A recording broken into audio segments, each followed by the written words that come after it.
Y bueno, en esta mañana también la opinión de José Luis Romero Apis, abogado penalista, jurista, a quien saludo con mucho gusto en este espacio.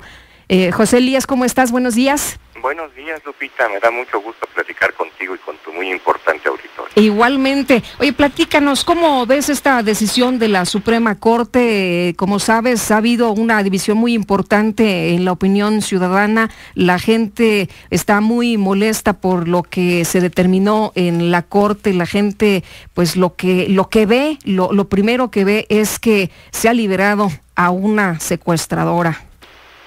Sí, Lupita. A lo largo de los muchos meses que duró este proceso de amparo, yo tuve oportunidad de hablar mucho, de escribir mucho, expresando mi posición exclusivamente jurídica en el sentido de negar el amparo de la justicia federal, por muy diversas razones que no viene al caso ahorita repetir, pero que son muy coincidentes con las expresadas el día de ayer por los ministros Jorge Pardo y José Ramón Cosío. Yo, de haber sido, si yo fuera ministro de la Corte, hubiera votado en el sentido que ellos lo proponían. Por fortuna para Florence Cassés, yo no soy ministro de ninguna Corte. Creo, sin embargo, que quien esté interesado en esto debiera rescatar el discurso, sobre todo, de Jorge Pardo. Creo que es muy claro de cuáles son las razones por las cuales él sostiene que no debiera haberse concedido el amparo. En el foro jurídico, en la abogacía, la opinión ha estado parcialmente dividida, tal como lo estuvo y lo vimos ayer en la sesión de la primera sala de la Suprema Corte. También yo, si me permite, te diría, tal como lo hemos escuchado de varios gentes de tu auditorio que te han hablado, esto tiene un precio político. Y tiene un precio político, en primer lugar, porque en política siempre hay algo que cuesta, nada es gratis.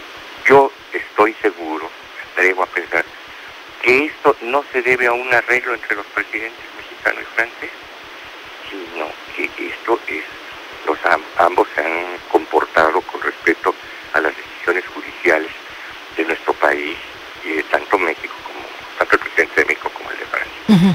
Pero esto que yo creo no lo cree la mayoría de los mexicanos. La mayoría de los mexicanos piensan que hubo un arreglo, que se pusieron de acuerdo en la pasada visita en la que se reunieron. Uh-huh. Si todo el mundo piensa esto. José Elías, te pido por favor que te coloques la bocina un poquito más cerca. Sí, para que, no. Ándale, ahí te escuchamos un poquito mejor. Entonces, tú dices, lo que la gente ha mencionado es que hubo un acuerdo, hubo un pacto entre los presidentes, y tú dices que esto no lo ves así. Así es, pero siento que sí que lamentable e injustamente puede afectar en algo la imagen del presidente de México. Puede afectarlo ante los ojos de los propios mexicanos. Y creo que por primera vez, y así lo he escuchado en las calles, en estos 50 días de gobierno es la primera vez que escucho que el presidente Calderón hizo algo mejor que el actual gobierno. Uh-huh. Así como pienso que los franceses pensarán que el presidente Hollande es más eficiente que el presidente Sarkozy, pues sí, que no pudo hacer nada en esto. Yo me imagino también, no quisiera ni ver los periódicos franceses del día de hoy, que nos van a poner del asco, que van a pensar que somos un país subdesarrollado, atrasado, que retuvo injustamente en las mazmorras a una ciudadana francesa durante varios años. Y que hoy, gracias a los oficios del presidente Hollande, se logró la protección a su connacional. ¿Qué piensas del debido proceso, el asunto que está de fondo? ¿Debemos seguir hablando del tema del debido proceso, que, como decía la doctora Sánchez Cordero, pues no solamente da justicia a las víctimas, sino lo que busca es a todos los ciudadanos?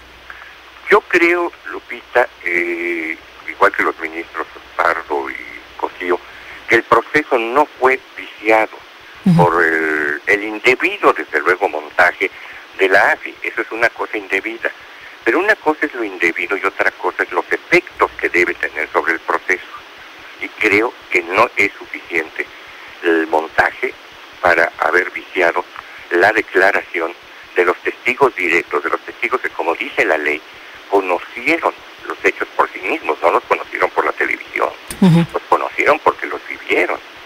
La televisión es un proceso distinto y posterior a los hechos que ellos narran y que no conocieron por intermediarios, sino que lo conocieron en su propio sufrimiento directo. Claro, o sea, tú hubieras puesto en diferentes expedientes esto y bueno, el debido proceso hubiera sido una parte, el montaje hubiera sido otro y el tema de por qué estaba detenida esta señora hubiera sido otro. Exactamente, la prueba no está afectada de fondo por el montaje y al no estar afectada de fondo, el proceso, la prueba fue eficiente y por lo tanto la primera sentencia fue correcta. Hoy lo que sucedió técnicamente, y no quiero ser chocante ni pedante en estas cosas técnicas, Lupita, pero lo que sucedió es que la Corte sustituyó al juez. Y esto es una cuestión indebida. Es indebida porque la Corte debe ocuparse de cuestiones de constitucionalidad y no de legalidad. Perdón por esta pedantería jurídica, ¿verdad? Pero bueno, nos da luces, nos aporta, ¿no? De cuáles son los puntos de vista de quienes son estudiosos de esta materia. Oye, debe haber responsabilidad, José Elías, debe haber responsabilidad para quienes hicieron el montaje, independientemente ya de la resolución de la Suprema Corte. Yo pienso que sí podría haber alguna responsabilidad administrativa e incluso, sin atreverme a afirmarlo, quizá alguna responsabilidad penal, pero unas y otras no influyen sobre la validez de la prueba en este proceso. Es decir, en ocasiones una prueba puede ser indebidamente aportada, puede haber un mal comportamiento de las partes en el proceso, eso puede dar lugar a que las partes sean castigadas, pero no que sea castigada la prueba. Ahora, para las personas que forman parte también de esta banda de Florence Cassé o estas personas que están en la banda del Zodiaco, ¿crees que también se abra la puerta? No para ellos nada más, sino para pues todas las personas que puedan alegar o argumentar que hubo también alguna irregularidad a la hora de su detención, que hubo violaciones en el debido proceso. Podría caber la posibilidad, desde luego, Lupita, porque si la Corte está desestimando las pruebas fundamentales, esto pudiera tener efectos para todos los coacusados.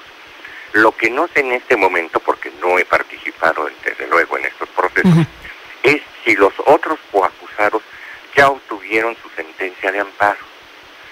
Si ya la obtuvieron, ya no se puede revisar eso. Si no la han obtenido, si no han promovido su amparo, o si este está pendiente, sí puede ser, pueden los juzgadores seguir un camino similar al de la Suprema Corte.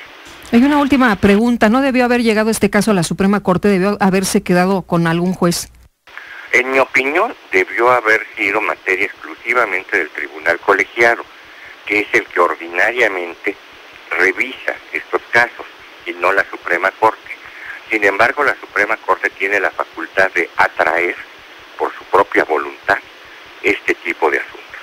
Hay dos tipos de asuntos que ve la Suprema Corte, unos que obligatoriamente le corresponden, que este no pertenece a esa especie, y otros que puede conocer si lo desea, y aquí deseo conocerlo. Es decir, lo jaló, lo atrajo porque quiso, y se lo quitó al Tribunal Colegiado. Muy bien, pues José Elías, muchas gracias como siempre por platicar con nosotros aquí en la red. Muchas gracias a ti, Lupita, y muy contento de haber platicado contigo. Eres muy amable, muchas gracias. Hasta luego. Es José Elías Romero Apis, abogado penalista.